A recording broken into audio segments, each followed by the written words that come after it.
Hey yo guys, it's time for me to give you my TNA Hard Justice review.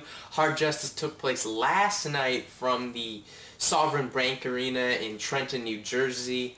Gotta say, it was the best pay-per-view that TNA has put on this year so far. You know, really good stuff. You can sum it up basically by saying great, excellent wrestling, terrible, awkward booking. That's how you're going to describe it. So let's just get into the review. We opened up with basically filthy Grandmaster Taz and the no showing of Ice-T, and was replaced by Melly Mel, a man in hip-hop who has had zero relevance since '82. Yeah.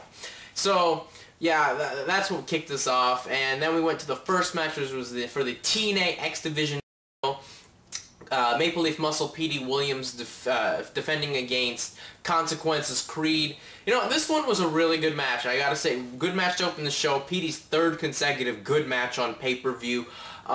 Really enjoyed it. I mean, the story in this one was basically counter wrestling, or the fact that Petey was trying to go for the Destroyer. Creed would counter, but if you also watch the match closely, it was also later in the match, Creed hit a gut buster from a gorilla press position, but Creed went for that again, and Williams reversed it into a sharpshooter. It was a very nice spot. Very good match once again. Excellently done. The finish does sour my opinion on the match, just because they had brought Sheik Abdul Bashir down. He came with the chair, and he nailed Creed in the back, and that allowed Williams to get the Destroyer and retain the title, which I think was a smart move, because I think since you're coming to Canada for your next pay-per-view, gotta keep it on a Canadian there. Anyways, yeah, and then after that, Sheik Abdul Bashir decided, oh, I'm just gonna cut he cut an anti-American promo on Americans, and since Creed is the guy in the American shorts, so he had to attack him. So that's the feud where they're gonna go. Basically, it's gonna be your 2008 version of the 1987 feud between Hacksaw Jim Duggan and Iron Sheik. So that's where we go from there. The next match was the 6-woman knockout tag, the Beautiful People and Awesome Kong versus Taylor Wilde, Gail Kim, and ODB. This match was good. I mean, it kind of lacked. I mean, it was excellently highlighted by the awesome chemistry between Gail Kim and Awesome Kong. They stole the show in the match per se. I wouldn't say in the whole show overall, but the opening was good. I mean, I'm not gonna complain. I mean, it was funny. It was funny stuff. I mean, it's stuff you would see on the indies more or less. I don't mind, because I think some of the stuff in the indies like that is funny, and it worked. It was a good match overall. I mean, it kind of dragged in some spots. I mean, I'm still not digging Taylor Wilde at all. The TNA version of Trish Stratus, I mean, she does kind of look like she's from Toronto. But I still don't dig her really that much. And I mean, she got the win on another roll-up there, so she's kind of a fluky champion, which I don't like. I mean, give it up. I mean, let her get a fall clean since she's beat these people there already. Let her hit her finish or something. I don't know. And the fact that this match, you should have had a heel get the win on ODB or something, just because now we need a challenger for the knockout title. But a pretty good match, and like Gail Kim and Awesome Kong, they highlighted this match. Then we went moving on to the TNA Tag Team Championship match. It was LAX defending against the Beer Money Incorporated. Yeah, this was a really good match for Robert Roode and James Storm. I mean, they just meshed very well tonight. I mean, I think it's more the fact that, this was Homicide's homecoming into the state where he was, a star before a lot of people recognized him as a star, with Jersey All-Pro, and, he just was there, and the crowd was so into LAX. I mean, as they should be, since LAX is the best tag team in the company, and now they're not breaking them up, which is a good thing, since apparently their t-shirts not a selling thing, which is a good thing. But anyways, on to the match. Only thing I had a problem with was how Homicide wasn't selling. He didn't have any scrapes or anything. I mean, yeah, he put the Band-Aid on his eye, but he didn't have any scrapes for going through the table. I didn't like that. Really, I think the chemistry was excellent by both teams tonight, and it goes to show that their last match at Victory Road was affected by the stupid fans' revenge gimmick. I mean, that match only works if the fans get into it, as I stated in my predictions. The fans had to get into it. They have to do some stuff, and the fans really didn't care. It was just flat. It didn't come out that well on TV or probably in the live arena. But tonight the crowd was really into it. Did a sick spot where Homicide got border tossed by Hernandez onto Beer Money. And, you know, Robert Roode did a great heel, like, super heel spot where he did the Three Amigos and mocked Homicide with the chest slap and went for a frog splash. Missed, but, you know, I thought this was just excellent heelism by Robert Roode. And, you know, and then the finish came when, you know, after Jackie and Salinas were on the floor brawling, Homicide went up. I mean, he got distracted, and then, you know, he got nailed in the eye with the bottle by Roode, and that was the match. So, you know, let's see where they go with the championships. You know, LAX wasn't doing much, but anyways, let's just see what they go with Beer Money, and hopefully they can have a successful title run. Then the next match was the worst match of the night, maybe worst match of the year. It was the black tie brawl and chain match. This match just sucked. I mean, I really did not like this at all. I mean, feel if you're gonna have a suit match, don't combine it with this a gory chain match with what they should be, and it wasn't at all. I mean, I think suit matches should be for, you know, non-workers like managers, or, I mean, come on, look at the first one. It was a great one between Paulie Dangerously and Jim Cornette at the Bash '89. Excellent stuff there.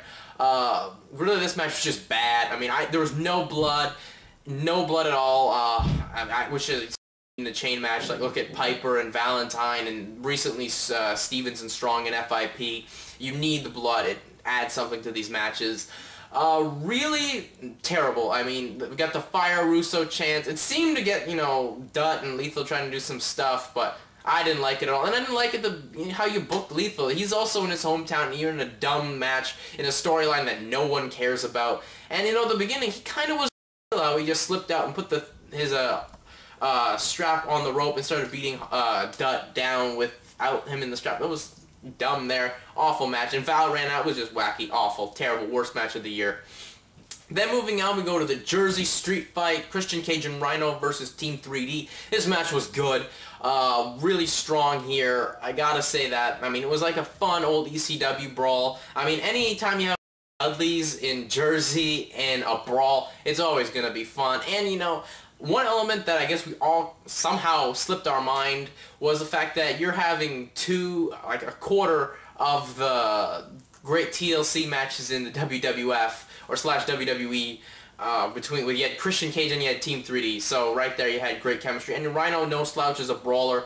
He really worked well in this match. And, you know, they did a comedy spot where, you know, Devon was going for the avalanche in the corner, but Cage had a road sign in front of him with the stop sign in front. He spun it and Devon stopped. It was funny. And then Cage and Rhino got the win. I don't remember how at the moment, but, you know, they got the win. And then after the match, it was Team 3D getting the heat back for them, which I didn't make sense since they're apparently leaving the company. And Abyss came out, and, you know, he beat down Johnny Devine, who came down, and he gave him a Black Hole Slam, and, yeah. I don't really like what they're doing to the Abyss. Just give us Abyss and Kong, please, on pay-per-view. And Monsters Ball at Bound for Glory. That'd be awesome. Then we went on to the next match, which was match of the night. Last man standing, Kurt Angle versus the phenomenal AJ Styles. Excellent stuff. Before the match, AJ cut a promo where he was, you know, he basically said that the stuff with him and Sting is under the water, so right there, Sting's turning heel on. But yeah, excellent match here. I mean, these guys worked the match how I said they should have in the predictions, and I'm happy they did with, you know, big impact moves, not hardcore weapons, as we saw that, and we eventually were going to see it later in the night. We needed the big wrestling impact moves to make you stay down. I mean, Angle hit a snap suplex into the guardrail on Styles. Styles hit a flip plancha over the top rope, and Kurt did a plancha off the stage. Styles hit an ankle lock when when Kurt was going for the Styles Clash to get a fall. I mean, we had the no, let's go to the finish here. Just an excellent, well put together match. Finish came when, you know, Styles went DDT'd Kurt off the top rope in a spot that, you know, everyone was thinking, oh my god, look how real that was. That's gotta hurt and all. But no, if you looked on the replay, AJ protected Kurt to, you know, save him since all of his neck problems. And then he came back and did a brain buster, a fisherman buster, I should say, on Kurt. And then Sting, the lights went out, and Sting hit the Scorpion Death Drop on the stage, so officially Sting is heel. And that should be, hopefully, a good short program. I don't want to see that I don't really want to see that Bound for Glory between Styles and Sting, but I think that's where they're going to go, but whatever. Excellent match, though. Great stuff. And, you know, Kurt put AJ over strong, and I think Kurt's going to take some time off TV to sell the injuries. Hopefully he takes a couple months off, because he does need the break. Then moving on to the main event, it was the TNA Heavyweight Championship. Samoa Joe versus Booker T in 6 sides of steel weapons match. You know, this match, if this was your first time viewing TNA, you must have been fucking weirded out. Because the challenger had the belt and the champion was beltless. Really, this match, I mean, they couldn't do much since he had the weapons, and we'd already seen a weapons spot, like a weapons spot fest kind of, in the Team 3D Cage and Rhino match, so, you know, nothing was special. The only thing really memorable was Joe hitting the leaping enziguri on Booker on the top rope, and his face went in the cage. And then, you know, the finish saw Booker, the lights went out after Booker hit the axe kick, and then Joe had a guitar in his hand, miraculously hit it, Booker in the head with it and got the win. So obviously we're gonna have the Honky Tonk Man in TNA. Now they kind of tease it as Jeff Jarrett, but we'll see where they go with it. Overall, good pay-per-view, thumbs up. That's it for me. I'm out. Peace.